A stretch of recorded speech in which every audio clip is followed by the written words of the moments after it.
With NBA free agency just right around the corner, the Orlando Magic are expected to be big-time spenders this offseason. They're looking to be aggressive, and they're projected to have about $50 to $60 million in cap space to spend this offseason. And one player in particular consistently is rumored and linked to the Orlando Magic, and that's going to come with a four-time champion, one of the greatest three-point shooters this game has ever seen, and that is going to be Klay Thompson, potentially coming to this Orlando Magic team. Now, we all understand Klay Thompson is 34 years of age. He is no longer the same player that he once was in his prime after suffering two injuries. I believe it was an Achilles injury and a knee injury that sidelined him for 2 seasons. And of course, he is just getting up there in age. He no longer has the athleticism, the shooting, and even the defensive tenacity that he once had. But Klay Thompson could still bring a lot to this Orlando Magic team, not only with his shooting, but really with his championship pedigree and his veteran presence that he could instill into a young locker room like this Orlando Magic team has. And we're going to be talking about today if Klay Thompson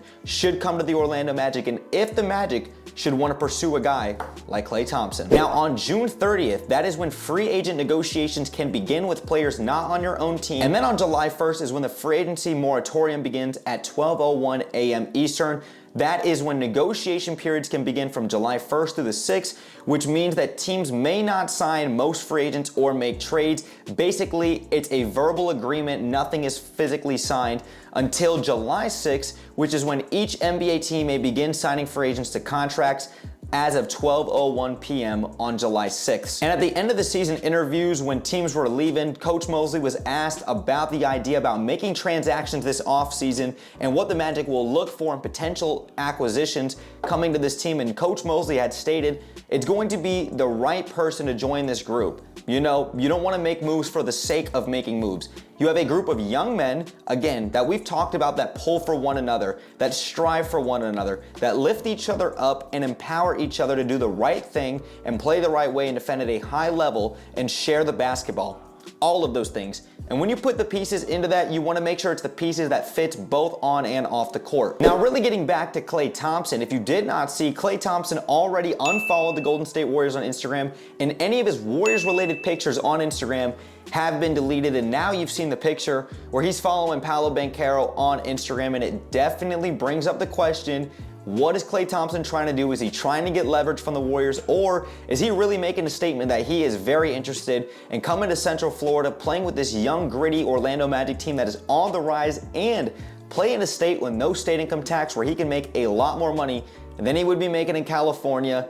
So let's talk about it. Now, Klay Thompson appeared in 77 games for the Warriors this season, started in 63 of them, averaging nearly 30 minutes a game. But Klay Thompson averaged 17.9 points per game, 3.3 rebounds, 2.3 assists per game, shot 43.2% from the field, and 38.7% from behind the arc. And if you take a look at Klay Thompson, a lot of those numbers for him are towards the bottom of his career lows. This past season for the Warriors, his points per game, his defensive win shares, and his field goal percentage was the third lowest mark of his career, and it was his worst shooting season since 2021-22, when that was his first season back after those 2 season injuries that he had sidelined him for. His three-point percentage was the second lowest of his career, and his PER, his player efficiency rating, was the second lowest mark of his career since his sophomore season. And despite all of those career lows really from a guy like Klay Thompson, he still managed to be 4th in the association, knocking down triples as he connected on 268 of them, and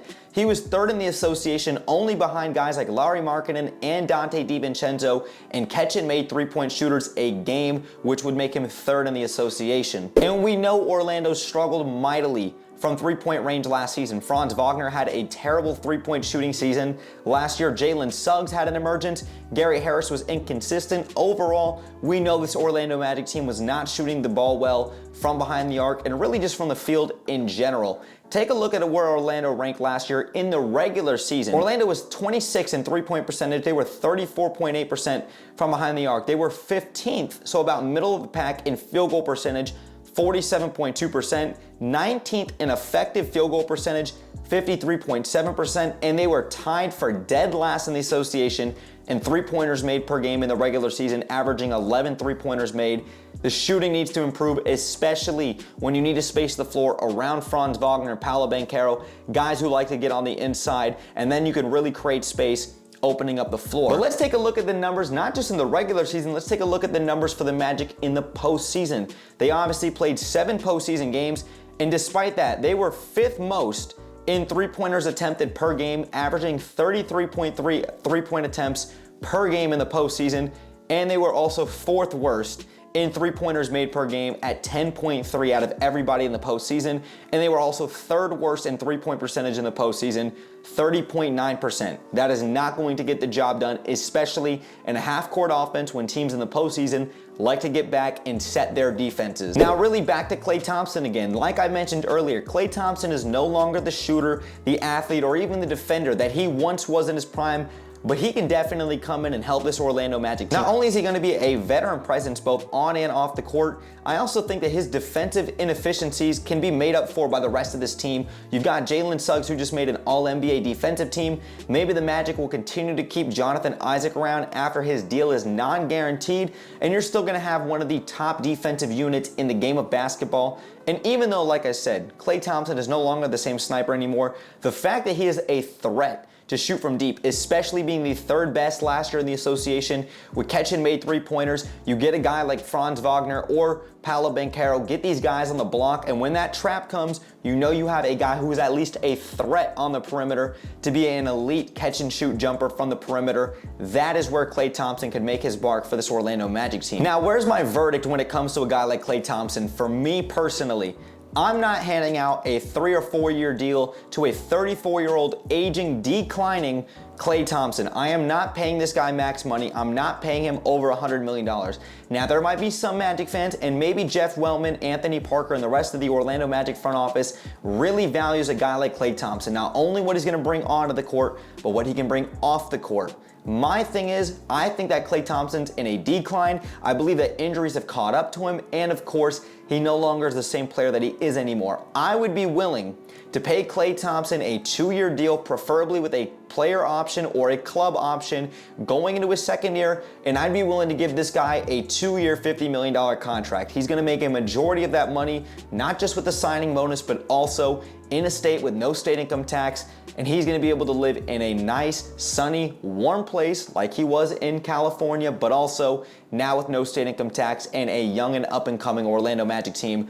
I would be very inclined to give Klay Thompson a 2-year, $50 million deal, preferably with that team option, and allow him to come in and at least make his mark in his first season on this Orlando Magic team. And realistically, even if the Orlando Magic do not want to pursue a guy like Klay Thompson, you could still go get a younger, cheaper option and a guy who can not only do what Klay Thompson can do, maybe even do it at just about the same level of production for maybe a bit cheaper. Guys I'm talking about like Malik Monk, Gary Trent Jr., Luke Kennard, Buddy Hield, Kentavious Caldwell-Pope, the list goes on. There are younger and more realistic options out there than just an aging Klay Thompson who's probably going to be demanding a lot of money. And like I mentioned, Orlando is projected to have $50 to $60 million in cap space this offseason, depending on some of the moves that they make with their roster and some of their unrestricted free agents, guys on club options with guys like Mo Wagner, Joe Ingles, the list goes on. Not only do I expect the Magic to be aggressive in this year's free agency class, I expect them to also go out there and make a trade, potentially package the number 18 overall pick in this year's draft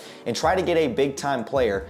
Orlando is right now a team that is not only ascending, they're a team that could absolutely make a deep Eastern Conference playoff push after what we had just seen transpire this playoffs in the Eastern Conference. Orlando, I think, is right there with them. They're only going to continue to ascend, and you've got a guy in Paolo Banchero who's potentially going to be an All-NBA talent. Franz Wagner could turn into an All-Star. Jalen Suggs is one of the best 3-and-D guards in the game, and maybe you bring in a guy like Klay Thompson who could come in and be that veteran presence for this team. Magic fans, please let me know your thoughts in the comments down below. What do you think about Klay Thompson potentially joining this Orlando Magic team? And do you think that Klay Thompson is worthy of a 3-4 year deal if he comes to Orlando? Like I mentioned, I would rather give him a 2-year deal, but I still want to hear your thoughts in the comments down below. Magic fans, if you guys appreciate the work and the content that I make here on YouTube, make sure you guys go ahead and drop me a thumbs up. Hit the subscribe bell to stay tuned for more Orlando Magic content that we do here on YouTube. And make sure that you guys also go ahead and follow me, Brett James, and Orlando Magic HQ on all of our socials. The link tree will be in the description down below so that you guys can go ahead and check that out. But Magic fans, thank you guys again for sticking around throughout the whole video. Brett James, aka BJ. I'm out, y'all. And like always, let's go Magic.